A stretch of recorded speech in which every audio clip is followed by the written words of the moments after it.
말씀 이사야 9장입니다.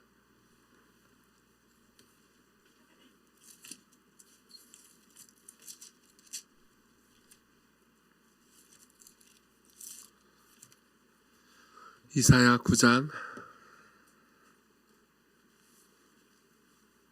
1절부터 7절 말씀을 제가 여러분들을 위해서 읽어드리겠습니다. 이사야 9장 1절부터 7절입니다. 하나님의 말씀을 들으십시오. 전에 고통받던 자들에게는 흑암이 없으리로다. 옛적에는 여호와께서 스불론 땅과 납달리 땅이 멸시를 당하게 하셨더니 후에는 해변길과 요단 저쪽 이방의 갈릴리를 영화롭게 하셨느니라. 흑암에 행하던 백성이 큰 빛을 보고 사망의 그늘진 땅에 거주하던 자들에게 빛이 비치도다.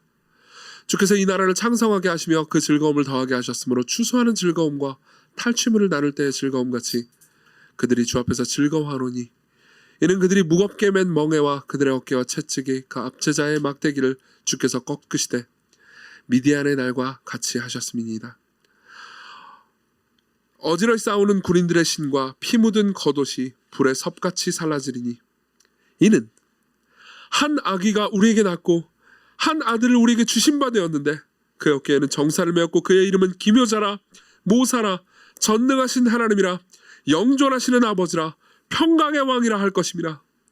그 정사와 평강의 다음이 무궁하며 또 다윗의 왕좌와 그 나라에 군림하여 그 나라를 굳게 세우고 지금 이후로 영원히 정의와 공의로 그것을 보존하실 것이라. 만군의 여호와의 열심히 이를 이루시리라. 아멘. 크리스마스는 여러분들에게 어떤 의미입니까? 많은 분들은 어제 여러분들 뭐 하셨는지 모르겠습니다. 데이트를 하신 분들도 있을 거고요. 그리고 저와 데이트를 하신 분도 있을 거고요. 재밌었잖아요. 그럼 반지의 제왕은 재밌습니다. 그리고 뭐 다양한 의미를 가지고 이 날을 뭐 아무 날도 아닌 분들도 있을 수 있겠습니다. 그렇지만 어쨌든 연말이고 설레는 시기이기도 하죠. 그렇죠? 근데 언론 같은 경우에는 되게 재밌습니다. 언론이 제일 관심 가지는 거는 데이트도 아니고요. 그리고 밝은 분위기도 아닌 것 같습니다. 평화 같습니다. 그리고 실제로 많은 사람들이 여기에 관심을 가지고 있죠. 저는 항상 크리스마스 시즌 때마다 물론 이제 평상시에 신문 기사 같은 것들을 좀 찾아보지만 시즌 때마다 특별히 사설이나 아니면 기사 같은 것들을 찾아봅니다. 그때는 여러 언론들이 모두 그러니까 평화에 대해서 아주 깊은 관심을 가지고 있습니다. 올해 우크라이나 전쟁이 시작됐고요. 그리고 우크라이나 전쟁이 아직도 끝나지 않았죠. 굉장히 슬픈 일입니다. 그리고 언론은 여기에 대해서 이제 성탄 시즌이 됐기 때문에 더 관심을 가지는 것 같습니다. 제가 최근에 읽은 칼럼에는 이렇게 되어 있습니다. 혹시 무슨 문제가 있나요? 설교는 네. 문제가 있으면 제가 설교를 잠깐 중단해야 돼서 최근에 읽은 기사에 보면 이런 이야기가 있었습니다. 1차 대전 당시에 크리스마스 휴전이 올해 재연될지 세계인의 이목이 쏠렸다. 러시아가 우크라이나를 침범한 전쟁이 첫 크리스마스를 맞은 것이다. 블라디미르 젤렌스키 우크라이나 대통령이 지난 12일 G7 정상회에서 곧 수십억 명이 축하하는 휴일을 만든다며 평범한 이들은 침략이 아닌 평화를 생각하고 있다며 사실상 휴전 의사를 내비쳤다. 그러나 러시아는 크리스마스와 새해에 휴전하지 않을 것이라고 공식 발표했다. 그러자 우크라이나도 휴전 의사를 접었다. 이날 23일 현재 러시아 우크라이나 전쟁으로 최소 42,200명이 사망하고 54,100명이 부상한 것으로 추정된다.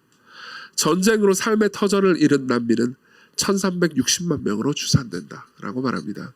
보십시오. 언론에서 주로 관심을 가지는 것은 세상의 평화입니다. 그리고 우리가 이 연말의 분위기를 되게 즐겁게 누리다가도 그러니까 세상의 어느 곳에서는 여전히 전쟁이 있고 그리고 사람들이 죽어가고 있고 그리고 집을 잃어가고 있고 슬퍼하고 있다는 사실을 다시 한번 생각한다면은 이때 뭐 마냥 즐거울 수만은 없겠죠. 생각해 보면은 이 시기도요 그렇게 마냥 여러분들에게 개인적으로 즐거운 시기만은 아닐 겁니다. 누군가는 지금 친구와의 갈등 때문에 마음이 괴로워하는 분들도 있을 겁니다. 그리고 가족 간의 갈등 때문에 마음이 괴로워하는 분들도 있을 겁니다. 다시 말하면은 꼭 우크라이나 전쟁이 아니라 하더라도 여러분들의 삶에서 자주 전쟁을 치른다는 거죠. 그리고 우리가 읽은 본문 있잖아요. 이 본문도 사실 전쟁의 이야기의 맥락입니다. 당시에 이스라엘은 이 이사야라는 책은요, 예수님 오시기 이전에 약 730년 혹은 740년 전에 기록된 이사야라는 한 선지자가 쓴 책입니다. 그리고 예언이죠. 장차 올 이야기에 대한 예언이기도 합니다. 그리고요, 33년쯤에 무슨 일이 일어났냐면요, 그러니까 당시에 이스라엘은 남과 북으로 갈라져 있었거든요. 우리나라처럼 남과 북으로 갈라져 있었는데 북왕조를 이스라엘이라고 부르고 남왕조를 유다라고 불렀습니다. 근데 북왕조가 당시에 아수르, 지금 아시리아죠. 시리아의 제국이 있었습니다. 아수르에 의해서 멸망당했습니다. 그러니까 자기 위에 있는 형제 나라가 그냥 하룻밤에 쑥대밭이 되는 것을 남왕조에 있는 사람들이 본 거죠. 그리고 이사야는 이제 남쪽에 있는 사람들에게 말씀을 전한 메신저, 선지자였습니다. 그리고 이사야는 말합니다. 그러니까 이 북왕조에 있는 사람들이 끔찍하게 멸망한 걸 보면서 그럼에도 불구하고 평화에 소망이 있다라는 이야기를 하죠. 1, 2절을 보면요, 이렇게 말합니다. 전에 고통받던 자들에게는 흑암이 없으리로다. 옛적에는 여호와께서 스불론 땅과 납달리 땅이 멸시를 당하게 하셨더니 후에는 해변길과 요단 저쪽 이방의 갈릴리를 영화롭게 하셨다고요. 여기 나오는 모든 지명 있잖아요. 납달리, 갈릴리 전부 다 뭐냐면 북쪽입니다. 북쪽. 그러니까 북쪽이 이렇게 쑥대밭이 됐는데 그럼에도 불구하고 희망이 있다라는 이야기를 해주고 싶은 거죠.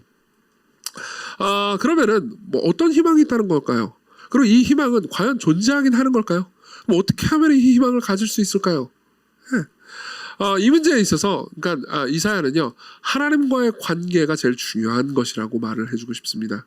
단순히 이 전쟁의 문제는 이 전쟁 당사자 간의 문제가 아니고, 그러니까 유다에 있는 사람들이 하나님을 신뢰하고 그분을 찾는다면 그들에게 여전히 소망이 있을 거라는 이야기를 해줍니다. 그리고 이제 여러 이야기들을 이제 이사야 전체를 통해서 하는데, 특별히 이 9장은 그러니까 그 소망이 가장 극대화된 방식으로 나타난 장 중에 하나입니다. 그리고 이 9장 1절부터 7절은요, 사실 굉장히 긴밀하게 내용들이 많이 있지만은 어떤 이 이야기의 흐름을 가지고 있습니다. 이야기의 흐름은 세 가지로 요약될 수 있습니다. 첫 번째로는요, 세상은 어둠 가운데 있다라는 거고요.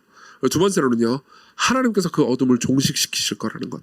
그리고 마지막으로는요, 어떻게 그 아들이 이 어둠이 종식될 수 있느냐? 한 아기가 우리에게 낳기 때문이다.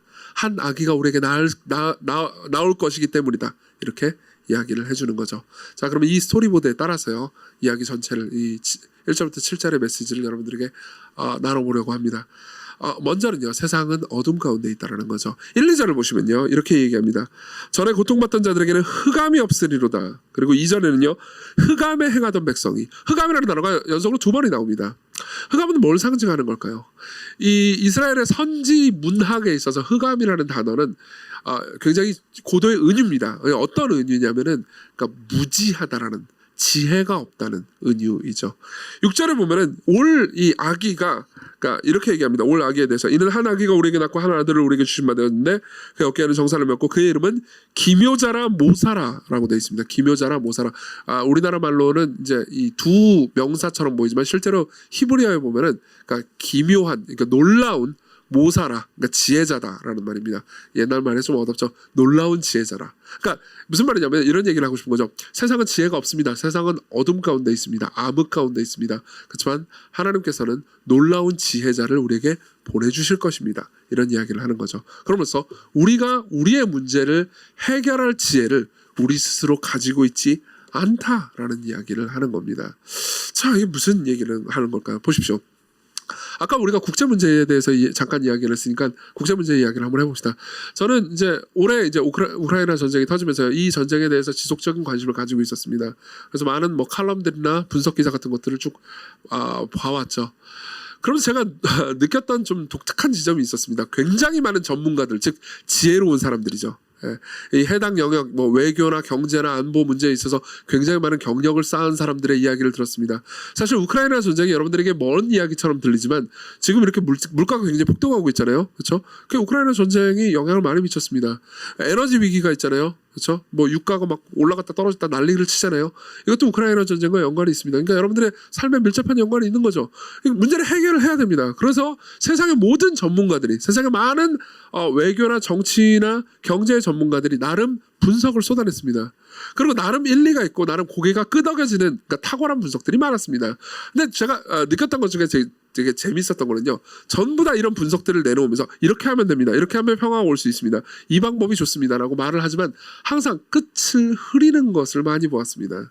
뭐냐면은 근데 그게 과연 될까 하는 문제인 거죠. 왜 그럴까요? 전쟁의 문제는요. 단순한 기술적인 해법으로 해결할 수 없기 때문입니다. 왜 그렇습니까? 이거는 인간의 마음에 관한 것이기 때문입니다. 제가 본 칼럼 중에서 제일 재미있는 칼럼은요. 이렇게 이야기가 끝났습니다. 제가 읽어드리죠. 영국 더 타임스는 푸틴은 권력이 무소불위 수준으로 커지면서 성격이 왜곡되고 과대망상, 판단력 저하 등 오만 증후군에 빠졌을 수도 있다고 분석했다. 제임스 클래퍼 전 미국 국가정보국 국장은 푸틴이 미쳤다고 생각한다고 밝혔고 마이클 맥폴 전 주 러시아 미국 대사도 푸틴을 30년 넘게 지켜봤는데 요즘 현실과 완전히 동떨어져 있다고 주장했다. 라고 얘기했습니다. 그러니까 무슨 말이냐면 간단하게 얘기하자면 이런 거죠. 많은 전문가들이 그러니까 이 해법을 하면 되지 않을까? 푸틴한테 이런 걸 주면 되지 않을까? 뭐 러시아에 이런 것들을 뭐 제시하면 되지 않을까? 젤렌스키가 뭐 이런 방식으로 대하면 되지 않을까라고 많이 분석 기사를 쏟아놨지만 만약 이러면 어떻습니까? 이러면 어떻게 되겠습니까? 푸틴이 그딴 거 나 몰라. 돈을 주든 말든 그딴 거 나 신경 쓰지 않아. 그냥 나는 핵전쟁 한번 하고 싶어. 그래가지고 그냥 나 몰라. 누가 뭐라고 그래도 나 미쳤어. 그러면서 핵전쟁을 버튼을 눌러버린다면 그럼 세상의 모든 지혜가 다 끝나는 겁니다. 그렇죠? 모든 방법들이 다 끝나는 겁니다. 푸틴의 마음을 어떻게 바꾸겠습니까? 푸틴 당신은 요즘 미쳤군요. 당신에게는 상담사가 필요합니다. 저기 임상심리 전문가를 보내드리죠. 혹은 정신과 전문의를 보내드리겠습니다. 그러면 푸틴이 그래 그럼 내 마음이 문제니까 한번 만나주지. 이렇게 하겠습니까? 아니요. 궁극적으로 여러 기술들은요. 아무리 그 기술들이 평화를 위한 기술들이요. 효과가 있는 것처럼 보여도 인간의 마음이 그걸 받아들이지 않잖아요. 그럼 말짱 헛겁니다. 생각해 보십시오. 저는 그러니까 뭐 물론 이제 대다수의 국가도 그렇고 저도 그렇고요. 이 끔찍한 전쟁이 그러니까 러시아의 침략이고 전장 범죄라는 것을 인정합니다. 저도 그렇게 생각합니다. 그렇지만 실제로 이제 내용을 자세히 살펴보자면 러시아 입장에서도 할 말들이 꽤 있습니다. 여러 가지 복잡한 정황들이 있습니다. 그렇죠? 그리고 그 복잡한 정황에서 그러니까 누군가는 희생을 하고 손해를 봐야 이 문제가 해결이 될 겁니다. 내가 희생하기로 결정하지 않잖아요. 그러면 이 문제는 전혀 해결되지 않을 겁니다. 그럼 어떻게 사람의 마음을 희생하도록 만들 수 있습니까? 어떻게 그래 내가 좀 양보하겠소라는 말을 끌어낼 수 있습니까? 이건 쉬운 일이 아닙니다. 힘으로 눌러버리는 것은 그렇게 간단한 문제가 아닙니다. 그렇죠? 그렇기 때문에 사실 평화라는 문제는 세계 평화의 문제 있잖아요. 평화라는 문제는 그렇게 간단하지 않습니다. 기술로 해결되지 않습니다. 마틴 로이드 존스 목사님은요, 이제 영국의 목회자이기도 했고요. 그리고 양차에 걸친 1, 2차 세계대전을 다 겪었던 사람입니다. 이 사람은 자신이 목회하는 교회의 예배당이 2차 세계대전 때 폭탄으로 인해서 폭격당하는 것을 눈으로 보고요. 그리고 자신이 살아가는 친구들을 잃는 것을 경험했어야 했습니다. 그리고 그 모든 과정들을 겪으면서요. 그 무시무시한 전쟁, 특히 그때는 핵전쟁의 위험 때문에 두려워하고 있을 때였거든요. 그 무시무시한 전쟁을 보면서도 이런 섬뜩한 이야기를 해줍니다. 사실 이 말이 저는 로이 존스 목사님의 여러 설교 중에서도 가장 많이 마음에 와닿는 말이었습니다. 뭐냐면 이거죠. 이웃을 향해 주먹을 휘두르게 하거나 이웃을 향해서 싸나운 말로 쏘아붙이게 하는 그 미움 있잖아요. 그 미움. 그 마음의 탐욕. 그것이 똑같이 핵무기를 만들게 하는 이유가 되기도 한다는 걸요. 이해하십니까? 생각해보세요. 이웃에게 내 친구에게 그냥 한마디 확 쏘아붙이는 미움 있잖아요. 이건 별것 아닌 폭력 같아 보입니다. 아주 작은 폭력 같아 보입니다. 언어 폭력 같아 보입니다. 그렇죠? 근데 그 폭력과 그 폭력을 만들어내는 그 마음 있잖아요. 미움이라는 마음. 그 마음이 누군가로 하여금 더 힘세고 강하고 기술이 있는 사람으로 하여금 핵무기를 만들게도 합니다. 무슨 말인지 이해되십니까? 단순히 핵무기를 없애는 방법도 없지만요. 없애는 것으로 이 문제를 해결할 수 있겠습니까? 사실 생각해보면 우리는 문제의 근원이 마음에 있다는 것을 이미 체득해서 알고 있습니다. 자, 보십시오. 계속해서 뭐 국제정세나 이런 얘기를 했으니까 여러분들에게 와닿지 않을 수 있습니다. 근데 이러면 어떻습니까? 보십시오. 여러분들은요, 가족이나 혹은 친구 가운데서 관계에 문제가 지금 생겼을 수 있습니다. 그리고 저는요, 목사기 때문에, 그러니까 문제가 생긴 두 관계 사이에 끼어들어가지고 중재를 해본 경험들이 꽤 있습니다. 그러니까 부부끼리 문제가 생겨가지고 중재를 하거나 연인끼리 문제가 생겨 중재를 하거나 친구들끼리 뭐 다퉈가지고 중재를 해가지고 양쪽을 전화를 하면서 양쪽을 만나가면서 대화를 하면서 중재를 시도해 본 적이 꽤 있습니다. 그리고 그때마다 저는 종종 절망을 느꼈습니다. 서로 말합니다. 네 잘못이야. 아니야, 네 잘못이야. 아니야, 네 잘못이야. 아니야, 네 잘못이라고. 아니야, 네 책임이야. 아니야, 네 잘못이라고. 아니라고, 네 잘못이라고. 이게 끝없이 반복됩니다. 네. 사실 생각해 보면은 양쪽 전부 다요. 그러니까 나름 잘못한 면이 있고요. 그리고 나름 또 할 만한 정당화시킬 자기의 무언가가 있습니다. 그래서 저는 이렇게 이혼한 부부들 굉장히 많이 이 이야기를 들었었습니다. 생각해 보십시오. 제 생각에는 이런 생각이 들었습니다. 어떤 남편이 가늠을 했다고 합시다. 그러면 제 생각에는 그 사람한테 유구무원이지 할 말이 뭐가 있겠나 싶었었습니다. 근데 가늠을 해도요. 그러니까 실제로 그 사람 만나가지고 대화를 하잖아요. 그러면 이런 이야기를 계속 쏟아냅니다. 그렇죠. 내가 잘못한 건 사실이지만 내 아내는 돈을 너무 헤프게 써요. 그럼 저는 지금 이게 논점 일탈이에요. 지금 이 얘기가 여기 아내가 돈을 헤프게 쓰는 게 왜 지금 여기서 화제에 나오는 겁니까? 그래, 알아요. 그렇지만 내 아내는 나를 공감해주지 않아요. 물론 내가 바람을 피운 건 사실이죠. 그렇지만 내 아내는 나를 공감해주지 않아요. 보십시오.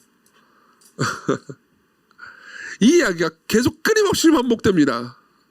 양쪽 모두가요, 팽팽하게, 그러니까 평행선을 달리기 시작합니다. 그럼 어떻게 할 수 있습니까? 누군가는 양보를 해야 합니다. 너 어떻게 양보하게 만들 수 있죠? 어떻게 누군가 희생하게 만들 수 있죠?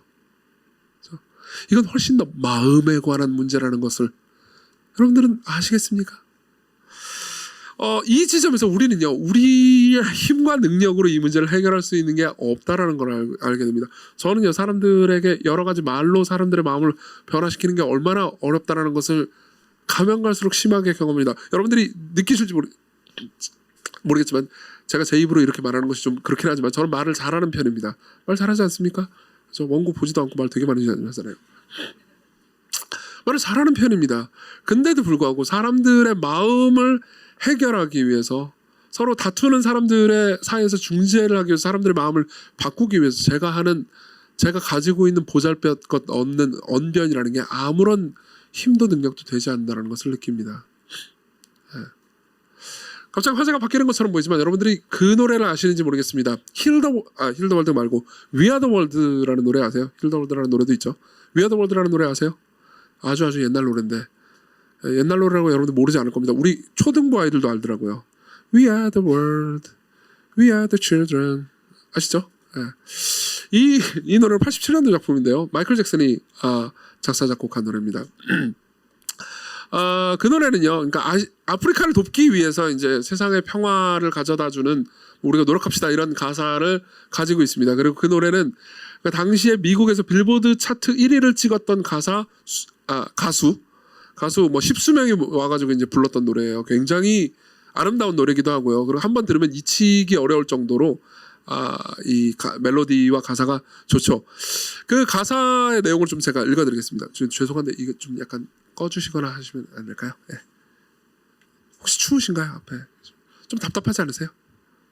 네, 다 꺼주셔도 되지 않을까요? 네, 고맙습니다. 그러다 추우면 누가 좀 손 좀 들어주세요. 가사를 읽어드릴게요. 가사가 이렇습니다. We are the world. 우리는 하나의 세계입니다. We are the children. 우리는 그러니까 이제 사실은 이게 되게 종교적인 의미를 가지고 있어요. 우리는 한 신의 자녀들이다 이런 의미예요. We are the children. 그 다음부터는 영어로 안 읽고 한국말로 읽어드릴게요. 발음이 안 좋아서. 우리는 함께 밝은 미래를 만들어가야 할 사람들입니다. 그러니까 진심으로 서로 베풀어요. 그리고 그 다음 가사. 지금이야말로 우리 삶을 구원할 기회입니다. 우리가 우리의 삶을 구원할 기회라는 거죠. 맞아요. 우리는 함께 더 나은 세상을 만들 수 있어요. 바로 당신과 내가 말이에요. Just you and me. 네. 굉장히 감동적인 가사인데 이제 그 노래를 부른 가수들 10수명 중에서는요. 밥 딜런도 있었습니다. 밥 딜런은 아시는지 모르겠습니다. 2017년도에 노벨 문학상을 탄 미국의 가수고요. 가사가 대단히 아름답기로 유명합니다. 밥 딜런은 나중에 이제 이 콘서트에서 이 노래를 부를 때 꽤나 좀 불편한 기색을 가지고 불렀습니다. 그리고 이제 나중에 그 인터뷰를 할 때 이제 기자가 물어봐요. 왜 이 We Are the World라는 노래를 부를 때 왜 이 좀 불편한 기색을 가졌나요? 라고 물어봅니다. 밥 딜런이 잠깐 사과를 하면서 이렇게 대답을 하죠. 이건 굉장히 의미심장한 대답입니다. 인류는 스스로를 구원할 수 없기 때문이죠. 라고 말합니다. 아까 가사 중에 이런 가사가 있었잖아요. 지금이야말로 우리가 우리의 삶을 구원할 기회라고요. 근데 밥 딜런은요, 인류가 스스로를 구원할 수 없다고 생각했습니다. 물론 이거는 밥 딜런이 그리스도인이기 때문에 자신의 신앙을 반영해서 이렇게 말한 까닭도 있죠. 그렇지만 사실 여러분들 그리스도인이 아니라 하더라도 우리는 직관적으로 이걸 알고 있습니다. 우리는요, 우리가 우리 스스로의 문제를 해결할 수 없다라는 걸 알 수 있습니다. 우린 다 암흑 가운데 있습니다. 우리 지혜가 없습니다. 비유를 한번 들어보죠. 팀 케러 목사님의 이야기인데요. 팀 케러 목사님이 이제 목회를 하기 전에, 뉴욕에서 목회를 하기 전에 이제 신학교의 교수였을 때 이야기입니다.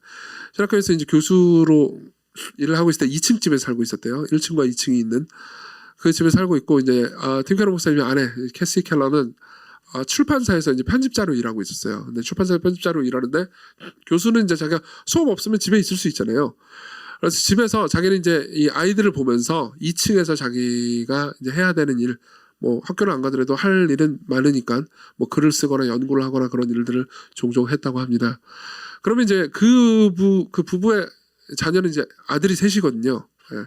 아들이 셋인데, 아들이 셋이면 여러분들이 뭐 생각하기 어려울 수 있겠지만은 대부분이 청년들이니까 얼마나 하드코어 하겠습니까? 그죠?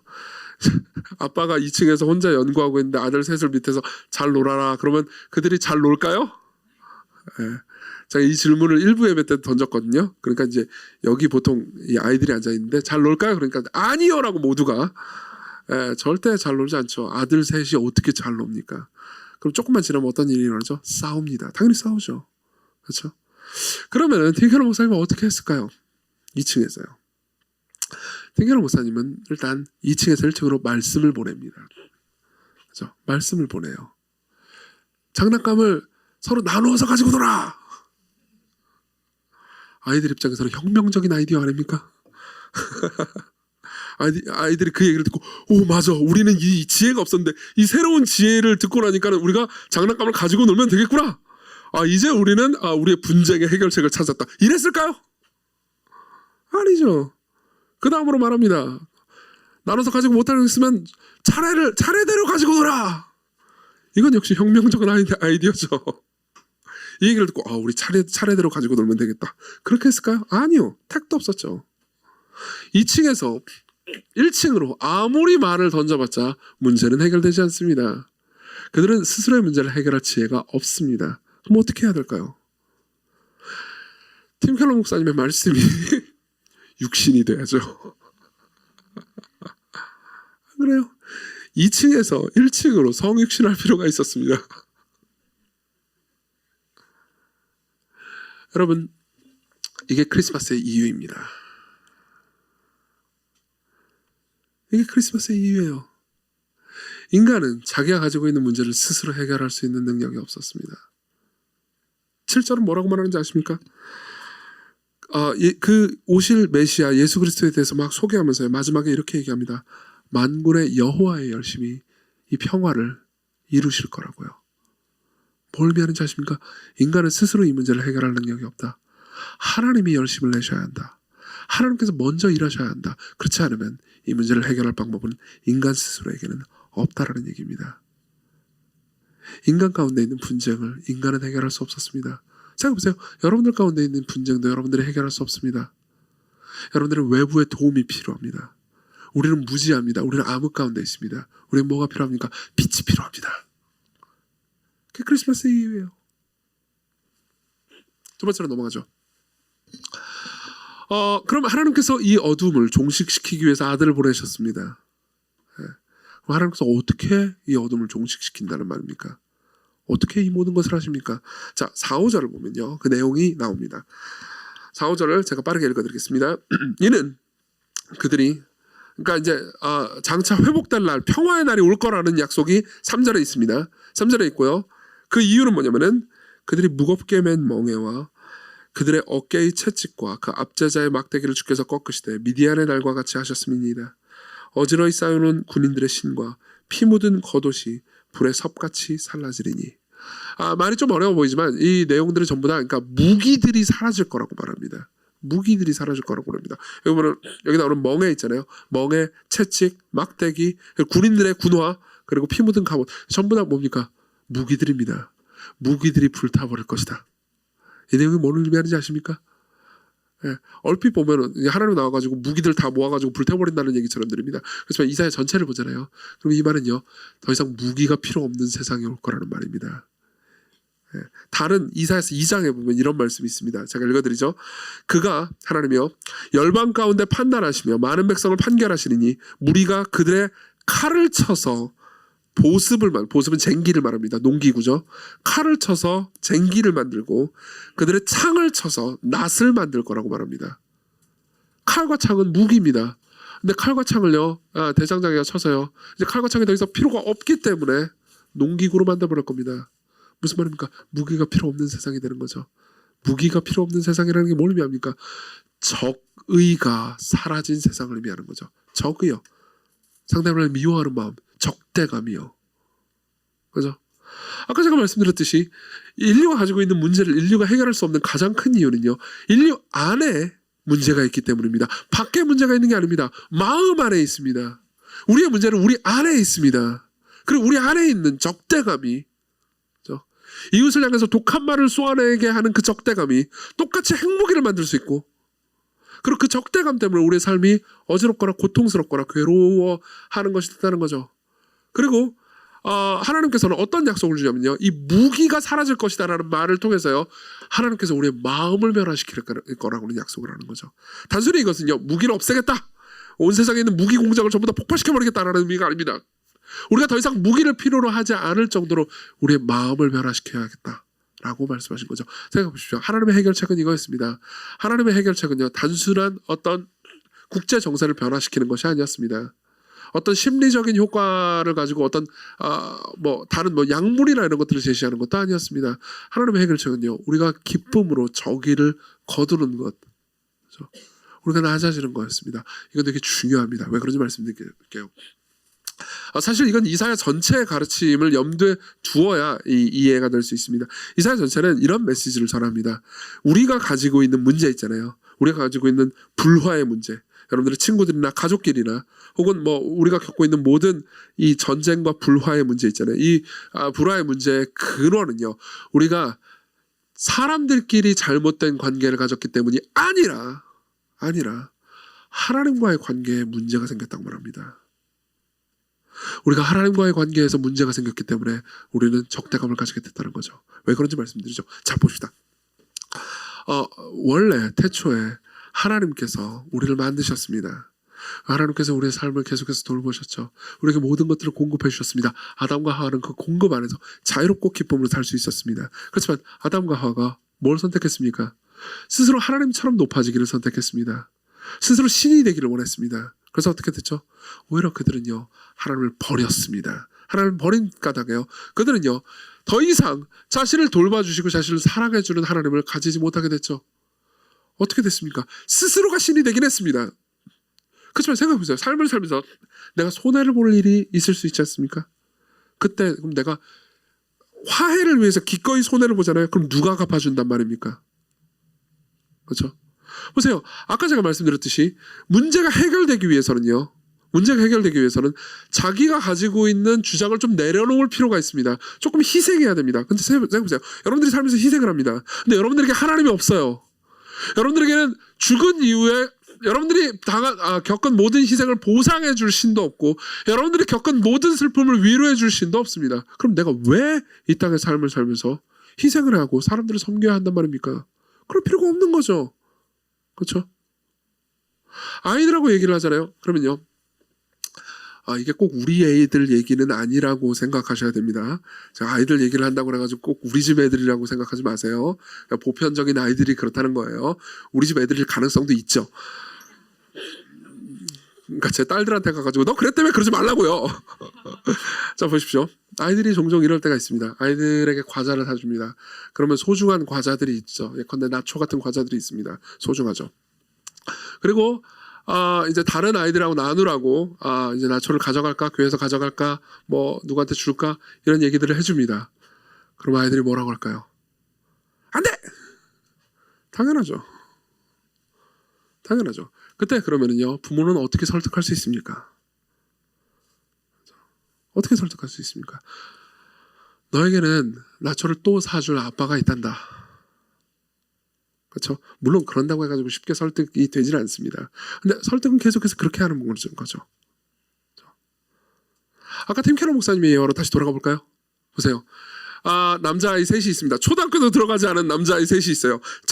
유한한 장난감과 유한한 고기를 나누어야 하는 남자 셋이 있습니다. 그렇죠? 근데 그래도 2층에 아빠가 있어서 다행이지. 2층에 아빠가 있어가지고 1층으로 내려와가지고 이제 해결을 시도하는 아빠가 있어서 다행이지. 만약 아빠가 없다고 합시다. 남자 셋밖에 없어요. 그럼 먹을 건 유한합니다. 장난감도 유한해요. 그럼 어떻게 될까요? 어떻게 될까요? 형제로 뭉칠까요? 아니요. 아니요. 무한한 경쟁. 그거 왜 남는 게 없습니다. 여러분, 사람들이 자기의 것을 내려놓기 싫어하는 가장 큰 이유는요, 그들이 이기적이거나 뭐 성마르기 때문이기도 있지만요, 그들이요 두려워하기 때문입니다. 그들은 내가 가지고 있는 것을 놓을 때 어떻게 보상받는지에 대한 확신이 없습니다. 내가 잠시 손해볼 때, 내 자존심을 내려놓을 때 어떻게 위로받을지에 대한 확신이 없습니다. 그럼 내가 왜 내려놓아야 합니까? 왜 희생을 해야 됩니까? 왜 내가 내 자존심을 굽혀야 합니까? 방법이 없는 거죠. 그렇지만 하나님께서는요, 우리의 문제를 해결하기를 원하십니다. 어떻게 해결합니까? 하나님과 우리와의 관계를 다시 회복시킴으로써요. 이사야의 가장 중요한 주제가 그겁니다. 이사야의 초반부에는 뭐라고 말하는지 아십니까? 이렇게 말합니다. 여호와께서 말씀하시되 지금 너희들은 아수르나 바벨론이나 애굽이나 다른 나라와의 관계 때문에 지금 너희들이 힘들다고 생각하지, 이 남쪽 유다야. 아니다. 너희들이 진짜 힘든 이유는 너희들이 나와의 관계가 문제가 생겼기 때문이다. 그러면서 1장 18절에 뭐라고 말하는지 아십니까? 여호와께서 말씀하시되 오라. 우리가 서로 변론하자. 무슨 말입니까? 우리 얘기 좀 해보자. 우리 한번 논쟁 좀 해보자. 내가 너희들을 버렸느냐? 내가 너희들을 고통스럽게 했느냐? 너희의 죄가 주홍 같을지라도 눈과 같이 희어질 것이고 진홍같이 붉을지라도 양털같이 희게 되리라. 이해하십니까? 간단하게 얘기하자면 이런 말씀을 하고 있는 겁니다. 내가 너희들을 버리지 않았고 내가 너희들을 사랑한다는 것을 너희들은 기억하고 있냐? 근데 왜 아수르가 무섭다고 나를 의지하는 게 아니고 자꾸 애굽을 의지하냐? 애굽은 더 큰 적이었거든요. 자, 이게 우리에게 해주시는 하나님의 말씀입니다. 우리는요, 관계에 문제가 있을 때 나의 문제거나 그 사람의 문제라고 생각합니다. 내 주변의 환경이 바뀐다면 문제가 해결될 수 있을 거라고 생각합니다. 내 아버지가 더 좋은 사람이었다면, 우리 엄마가 더 넉넉한 사람이었다면, 내가 만난 친구가 좀 더 괜찮은 인간이었다면, 내가 그 여자친구를 만나지 말았더라면, 혹은 그 남자친구가 조금 더 넉넉한 사람이었다면, 돈을 더 잘 버는 사람이었다면, 우리는 우리 주변의 많은 관계 가운데서 문제를 외부에서 찾습니다. 그죠? 그러면서 이렇게 생각하죠. 이건 그 사람과 나와의 관계의 문제야. 하나님은 이렇게 말씀하십니다. 아니다. 이건 그 사람과 너와의 관계의 문제가 아니다. 이건 너와 나와의 관계의 문제다. 너와 나와의 관계의 문제다. 너는 정말로 내가 너의 삶을 돌보고 있다는 것을 믿고 있느냐? 너는 내가 너의 삶을 정말로 책임지고 있다는 것을 알고 있느냐? 여러분 생각해 보십시오. 내 삶의 궁극적인 끝에 영원한 보상이 있다고 믿는 사람은요, 지금을 움켜쥐면서 살 이유가 없습니다. 내게 영원한 위로가 있다는 것, 내가 지금 한 일에 대한 영원한 위로와 보상이 있다는 것을 믿는 사람은요, 지금을 성마르고 막 갇혀서 살 이유가 없습니다. 여러분들이 희생한 모든 것이 보상받을 것입니다. 그 모든 것을 알고 계신 분이 계십니다. 그 모든 것을 넉넉하게 지켜보고 계신 분이 계십니다. 여러분들은요, 여러분들 홀로 남아있지 않습니다. 이해하십니까? 여러분들은 이런 확신이 있습니까? 여러분들이 하나님께서 여러분들과 함께하고 계시다는 확신을 가지면 가질수록 여러분들은 기쁨으로 자기를 내려놓을 수 있습니다. 여러분 생각해보십시오. 그런 사람들끼리 모여있다고 합시다. 그럼요, 서로를 사랑할 수 있겠죠. 거기엔 평화가 있습니다. 이게 하나님의 작전이에요. 고아와 같은 인류에게 그들이 고아가 아니라는 것을 가르쳐 주시고 확신시키신 다음에 그들이 서로 사랑하게 하는 것, 그들이 잠시 잃는다 하더라도 영원히 보상받을 수 있다는 것을, 그들이 내어준다 하더라도 그들이 온전히 잃는 것은 아니라는 것을 다시 한번 계속해서 확신시키심으로써 인류의 마음을 넉넉하게 하는 것, 이게 하나님의 작전입니다. 그때 어떻게 됩니까? 우리는 이렇게 말합니다. 우리에게는 더 이상 창이 필요하지 않습니다. 이 창을 쳐서 농기구를 만들겠습니다. 더 이상 우리에게 칼이 필요하지 않습니다. 우리에겐 적대감이 필요하지 않습니다. 여러분 보십시오. 여러분들 중에서 이런 분들이 계실 겁니다. 여러분들이 주변 사람이 여러분들에게 이미 그렇게 말을 많이 했기 때문에 스스로 알고 계신 분들이 계실 겁니다. 여러분 중에서는요, 미안하다라는 말을 못하는 분이 있습니다. 고맙다라는 말도 잘 못하는 분이 있습니다. 여러분들의 주변 사람들은 그것 때문에 여러분들을 비난한 적이 있을 겁니다. 그리고 무엇보다 스스로가 그걸 싫어합니다. 근데도 불구하고 여러분들은 미안하다는 말을 하지 못합니다. 왜 그럴까요? 왜 그럴까요? 여러분들은 안식처가 없기 때문입니다. 미안하다는 말은 손해본다는 거죠. 그때 내가 이 손해볼 때 이 손해를 누군가 메꿔줄까? 거기에 대한 확신이 없는 거죠. 자, 그러면 이 문제를 어떻게 해결합니까? 하나님께서는 이 문제를 어떻게 해결하신다고 말씀하십니까? 6절을 봅시다. 6절을 같이 한번 읽어보겠습니다. 같이 읽습니다. 시작. 이는 한 아기가 우리에게 낳고 한 아들을 우리에게 주신 바 되었는데 그의 어깨에는 정사를 메었고 그의 이름은 기묘자라 모사라 전능하신 하나님이라 영존하시는 아버지라 평강의 왕이라 할 것임이라. 자, 보세요. 이 구절은요, 신약 성경이 나타나기 전에, 그러니까 예수께서 나타나시기 전에 구약 시대만 있었을 때는요, 랍비들에게 해석하기 까다로운 구절로 유명했습니다. 왜 그렇습니까? 어떤 왕이 나타났네요. 어깨에 정사를 여기서 말하는 정사는 정치를 가리킵니다. 그러니까 세상 모든 나라의 정치를 능히 해낼 어떤 왕이 나타난답니다. 근데 그 왕은 어떤 사람입니까? 그 왕은 어떤 존재입니까? 그 왕은요, 평화의 왕입니다. 평강의 왕이에요. 평화를 진정으로 가져다 줄 수 있는 왕입니다. 놀라운 지혜자입니다. 근데요, 여기서는 더 나갑니다. 이사야는 한 발 더 나갑니다. 전능한 하나님이랍니다. 신이래요. 근데 영존하시는 아버지랍니다. 여기서 영존하시는 아버지라는 건 성부 하나님이라는 의미가 아닙니다. 여기서의 아버지는 히브리 문학 기법으로요, 근원을 의미합니다.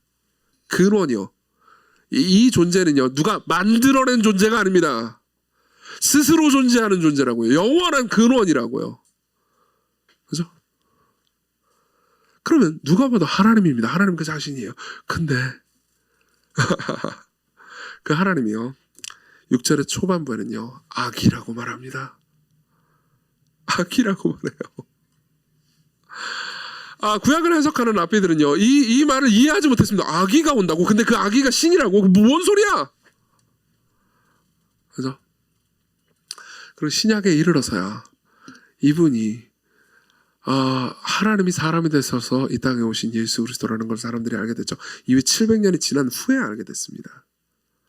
그래서 마태복음을 기록한 마태는요, 이분이 예수 그리스도라는 것을, 이 아기가 예수 그리스도라는 걸 말해줍니다. 마태복음 4장에 보면요, 예수 그리스도께서 갈릴리로 들어가시는 장면이 납니다. 갈릴리 북쪽 지방이요. 북쪽 지방으로 들어가시는 장면을 보면서 이렇게 얘기하죠. 이는 선지자 이사야를 통해서 하신 말씀을 이루려 하심이라. 일렀을 때 스불론 땅과 납달리 땅과 요단강 저편 해변 길의 이방의 갈릴리요, 흑암에 앉은 백성이 큰 빛을 보았고 사망과 땅에 그늘에 앉은 자들이 빛이 빛이었도다. 이거는 지금 우리가 읽은 본문의 1, 2절입니다. 무슨 말입니까? 700년 전에 했던 이 예언이요, 성취됐다. 그 성취한 분이 누구냐? 예수님이다. 예수님이 그 아기다. 여러분 보십시오. 그 아기가 이 땅에 왔습니다. 보세요. 그러면요, 우리는 물어볼 수 있습니다.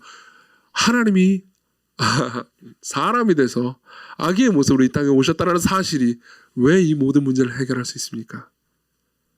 물론 단박에 해결될 수 있을 거라고 성경은 얘기하지 않습니다. 궁극적인 해결책이 올 겁니다. 그러나 우리의 마음 가운데, 우리 삶 가운데 조금씩 이 문제를 해결해 갈 겁니다. 어떻게 해결해 갑니까? 자, 설명해 드리겠습니다. 보세요. 제가 아까 이런 말씀을 드렸습니다. 저는 중간에 중재해 본 적이 있다고요, 사람들을. 이건 아주 끔찍한 경험입니다. 실제로 그러니까 종종 이런 생각을 할 때가 있습니다. 내가 뭘 잘못했는데 중간에 껴가지고 개고생을 해야 되나, 그죠? 네. 이럴 바에 목사를 하지 말, 뭐 이런 생각은 안 했어요. 목사 할 거예요. 여러분의 목사예요, 저는. 근데 보세요, 잘 보세요. 둘이 계속 싸웁니다. 네 잘못이야. 아니야, 네 잘못이야. 아니야, 네 잘못이야. 아니야, 네 잘못이야.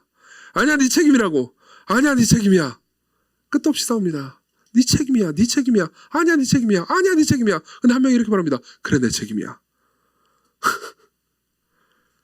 그러니까 다른 편이 맞아, 그래, 네 책임이야. 무슨 일이 일어났죠?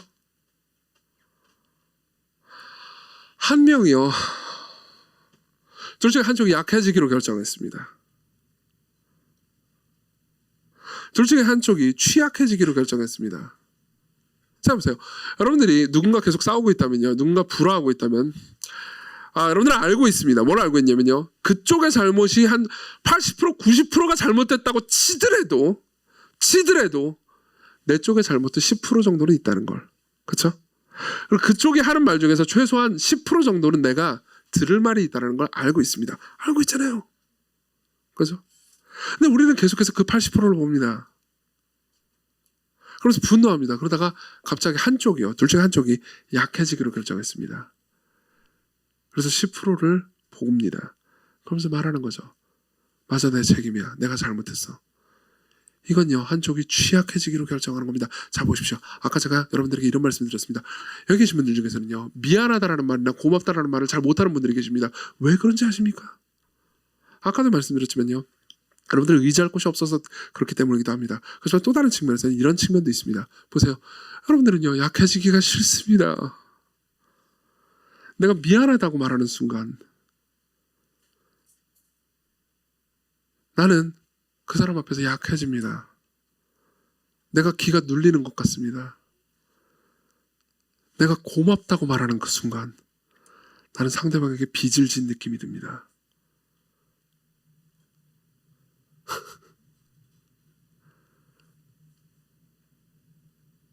나는 나를 낮출 생각이 없습니다. 여러분들은 여러분들 자신을 낮출 생각이 없기 때문에, 이건 저도 포함됩니다만 여러분들만 뭐라고 하는 게 아닙니다.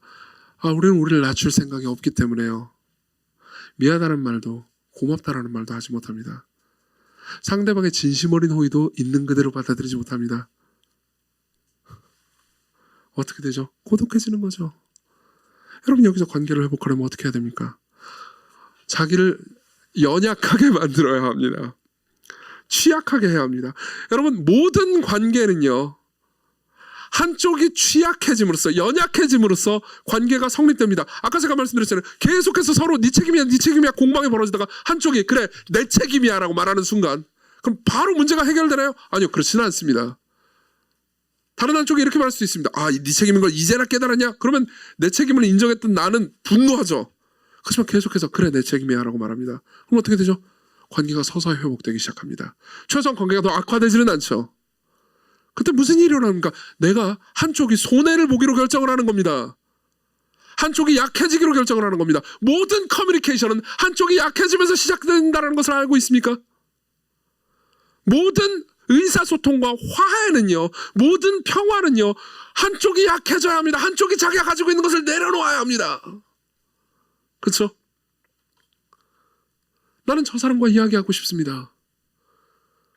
나는 오강이라는 사람과 이야기하고 싶습니다. 근데 저 사람 한국어를 몰라요. 영어밖에 못합니다. Hi there.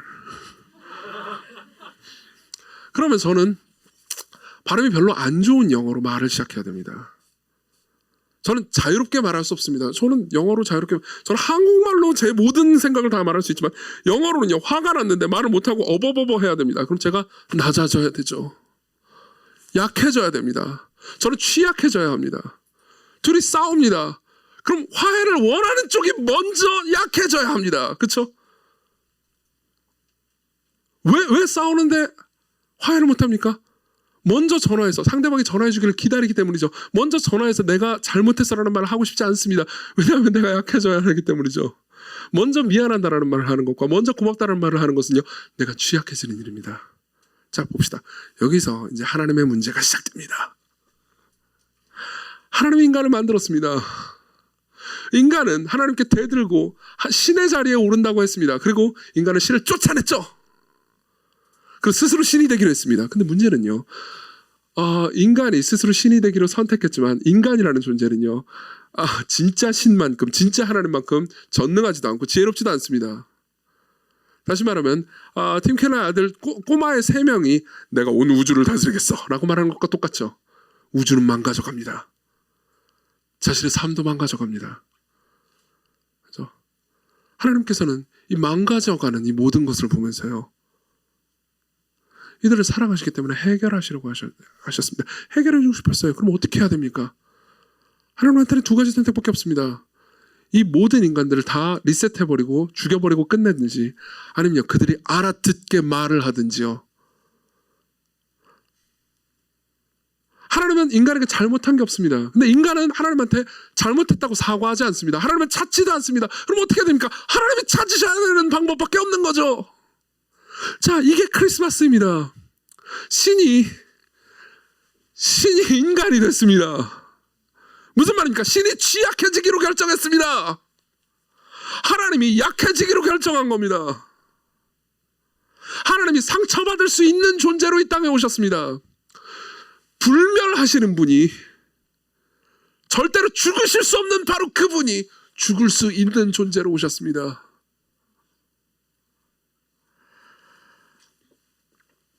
우리가 다치게 할 수 있는 분으로 이 땅에 오신 겁니다. 왜요? 우리를 되찾기 위해서요. 우리를 되찾기 위해서요. 우리는 그분께 사과하지 않습니다. 근데 그분은 우리에게 잘못한 게 없습니다. 그럼 어떻게 하죠? 어떻게 이 관계의 문제를 해결합니까? 하나님이 사람이 돼서, 삼위일체 중에 한 위격이 사람이 돼서 이 땅에 오십니다. 그리고 대화를 시도하시죠. 여러분 보십시오. 나중에 복음서를 보십시오. 복음서를요, 마태, 마가, 누가, 요한을 보면요, 신이 계속 사람들에게 말을 걸고 있습니다. 신이요? 신이 사람들과 논쟁을 하고 있습니다. 되게 재밌지 않습니까? 바리새인들과 율법 교사들은요, 계속 예수님과 더불어서 논쟁을 합니다. 너는 틀렸다. 너는 율법을 잘못 해석하고 있다. 재밌는 게 뭔지 아십니까? 인간은요, 신과 신학을 논쟁하고 있습니다. 인간이 신하고요, 신학적 논쟁을 펼치고 있어요. 그리고 예수께서는요, 인간과 신학 논쟁을 해주십니다. 그리고 인간의 저기를 다 받아내십니다. 인간의 증오와 분노를 다 받아내십니다. 한편으로 하나님 편에서 인간을 그렇게 대하실 뿐만 아니라, 또 그분은요, 인간 편에서 하나님에 대해서 하나님께 전혀 사과하지 않는 이 인간 편에서 인간이 원래 받아야 되는 진노와 저주를 모조리 받습니다. 그리고 그분은 그걸 위해서 이 땅에 오셨어요. 그게 크리스마스의 의미입니다. 같은 이사야에서 이런 장면이 있습니다. 이사야 보면요, 굉장히 유명한 장면이죠. 그분이 이 모든 것을 어떻게 이루셨는지 아십니까? 그가 찔림은, 이사야 53장, 그가 찔림은 우리의 허물 때문이요, 그가 상함은 우리의 죄악 때문이라. 그가 징계를 받음으로 우리는 평화를 누리고 그가 채찍에 맞음으로 우리는 나음을 얻었더라. 그분이요, 죽으심으로, 그분이 고통당하심으로써 우리를 용서하셨다는 내용이죠. 자, 보세요. 아까 제가 이런 말씀을 드렸습니다. 이사야는요, 예수께서 오시기 전 700년 전에 기록된 책이라고요. 700년 전에 기록된 책이에요. 그 말은 뭘 의미하는지 아십니까? 이미 700년 전부터, 아니 그보다 훨씬 더 전, 창세 전부터요, 하나님은요, 하나님의 영원한 아들 예수 그리스도는요, 자신이 상함받기로 결정했다는 겁니다.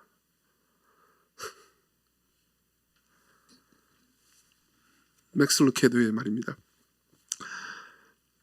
이건 뭘 의미합니까? 예수께서 자신의 희생을 미리 계획하셨다는 걸 의미합니다. 예수께서 의도적으로 당신이 질 십자가가 될 나무를 심으셨음을 의미합니다. 무슨 말인지 이해되세요? 여러분 보세요. 창세기를 보세요. 창세기 1장에 보면 하나님께서요, 넷째 날에 뭘 만드시죠?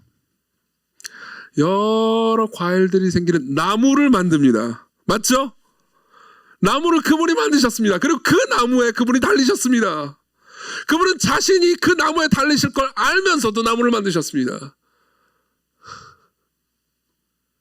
그분은 결국 자신의 손과 발을 꿰뚫을 무시무시한 무기가 될 걸 알고서도 철광석을 지구의 가장 깊숙한 곳에 숨겨 두셨습니다. 그래서 인간들이 막 철광석을 캐냈죠. 그래서 철광석을 만들었습니다. 그리고 그 중에 어떤 것들을 못으로 만들었죠. 그리고 그 못으로 예수를 못 박았습니다. 그분은 그 모든 것을 알고도 철광석을 만드셨습니다. 그분은요, 자신을 배신할 유다를 태어나게 하셨습니다. 그분은요, 정치 조직이 빌라도를 세워서 그때 당시 유대를 지배하는 총독이 되도록 허용하셨습니다. 왜 그렇습니까? 여러분들을 얻기 위해서요. 그분이 기꺼이 취약해지신 거죠.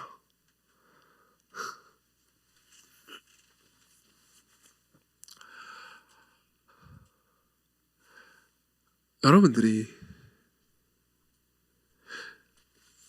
이 사실을 정말로 믿고 있다면, 여러분 그리스도인 여러분들이 이 사실을 정말로 믿고 있다면요,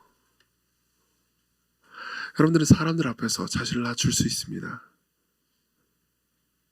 여러분들은 여전히 억울한 마음이 마음에 가득함에도 불구하고 내 책임입니다 라고 고백할 수도 있습니다.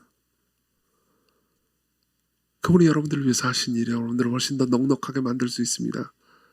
여러분들은 그걸 경험하신 적이 있습니까? 적용을 몇 가지 해드리겠습니다. 첫 번째입니다. 여러분들은 용서할 수 있습니다. 누군가를요. 그가 여러분들에게 무슨 일을 했습니까? 그러니까 여러분들이 미워하는 그 사람이요, 정말 나쁜 짓을 했을 겁니다. 그래서 여러분들이 용서하지 못할 수 있습니다. 그러나 그 존재가 여러분들의 부모입니까? 여러분들에게는 그 부모가 아닌 진짜 더 위대한 부모가 있다는 것을 기억하십시오. 여러분들에게 더 위대한 아버지가 있습니다. 그렇기 때문에 여러분들이 지금 두고 있는 그 부모, 그 아버지를 용서한다 하더라도 여러분들의 부모를 잃게 되는 게 아닙니다. 여러분들의 남편이나 아내입니까? 여러분들에게 더 위대한 배우자가 있습니다. 여러분들의 친구입니까? 여러분들에게 훨씬 더 위대한 친구가 있습니다. 그분은 여러분들이 결코 잃을 수 없는 분입니다.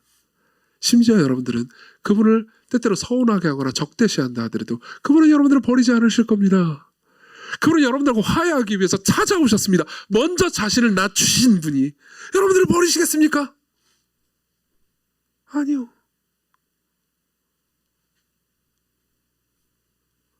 여러분들은 용서할 수 있습니다. 이게 첫 번째예요. 두 번째입니다. 여러분들은 낮춤으로써 베풀 수 있습니다. 낮춤으로써 베풀 수 있습니다. 제가 재밌는 얘기를 하나 드리죠. 어제 이제 우리 교회 청년들 몇 명이요. 어제 이제 크리스마스였잖아요. 그래서 이제 몇 명이 놀았습니다. 자기들끼리. 제가 알기로 이 청년들은 애인들이 없습니다. 있는 사람도 있나? 어쨌든 그래서 놀았습니다. 놀다가 기특한 생각을 하기로 했습니다. 연말이기도 하고 크리스마스이기도 하고. 그래서 우리 교회 새로운 분들이 되게 많잖아요. 그렇죠? 얼굴 모르는 분들 되게 많잖아요. 근데 얼굴 모르는 분들 그냥 지나가는 게 너무 섭섭했던 거예요. 그래서 어떻게 했냐면은 아는 척을 하기로 했습니다. 반갑게 인사를 하기로 했어요. 몰라도. 자 보세요. 진짜 모르는 사람인데 아는 척을 하는 거 되게 힘든 일입니다. 예컨대 제가 진 형제를 잘 모른다고 합시다.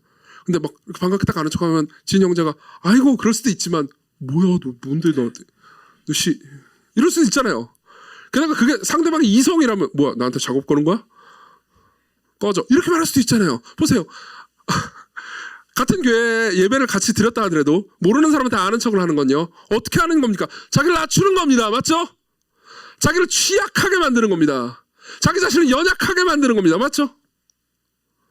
그래서 이 몇 명의 청년들은 어젯밤에 웃지마 그 몇 명의 청년들이 웃어서요. 자기를 취약하게 만들기로 했습니다. 자기가 지금 결정한 게 뭔 짓인지 알지도 못하고 위험에 뛰어들기로 했습니다. 뭐 그렇게 큰 위험 같지는 않지만요.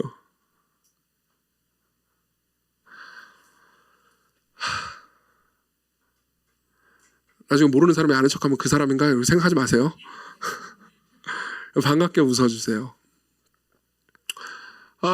이건 삶의 작은 부분에서 실천할 수 있죠. 여러분들이 가난한 사람들을 위해서 혹은 복음 전도를 위해서 선교를 위해서 여러분들이 돈을 쓰면요, 여러분들은 여러분들 스스로가 더 연약해지기를 선택한다라는 것을 의미합니다. 맞죠?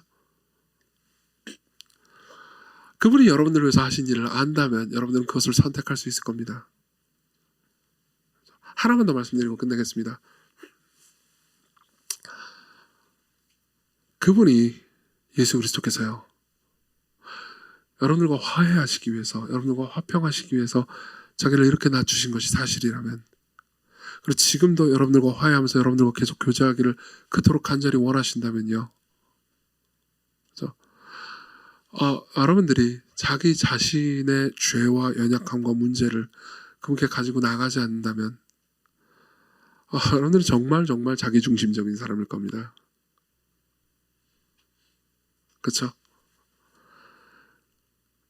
그분이 여러분들을 찾으십니다. 여러분들이 그분을 만나는 방법은 뜻밖의 간단합니다. 자기 자신을 돌아보십시오. 자신이 신이 아님을 고백하십시오. 여러분들 그리스도인이든 그리스도인이 아니든 마찬가지입니다. 내 삶의 주인이 마치 내 것이라 생각하고 말하고 행동했는데 그게 아니었음을, 그 잘못된 것이었음을 하나님 앞에 고백하십시오.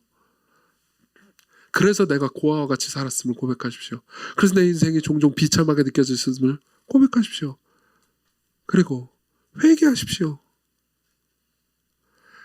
회개하는 건, 그분 앞에 회개하는 거는요, 여러분들이 하나님 앞에 자기 자신을 취약하게 만드는 걸 의미합니다. 그죠? 하나님께서 여러분들과 함께 하시기 위해서 이토록 자기 자신을 낮추셨습니다.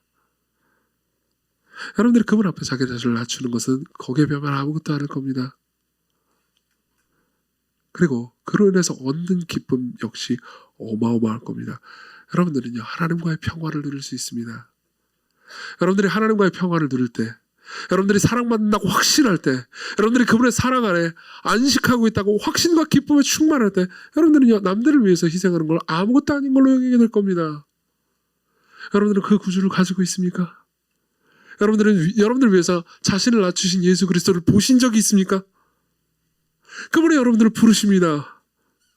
그분이 여러분들을 그분의 품 안에서 쉬라고 부르십니다. 그분이 여러분들을 찾기 위해서, 여러분들을 공감하고 이해하기 위해서 아기로 오셨습니다. 그리스도께로 오십시오. 그분 안에서 평화를 누리십시오. 기도합시다.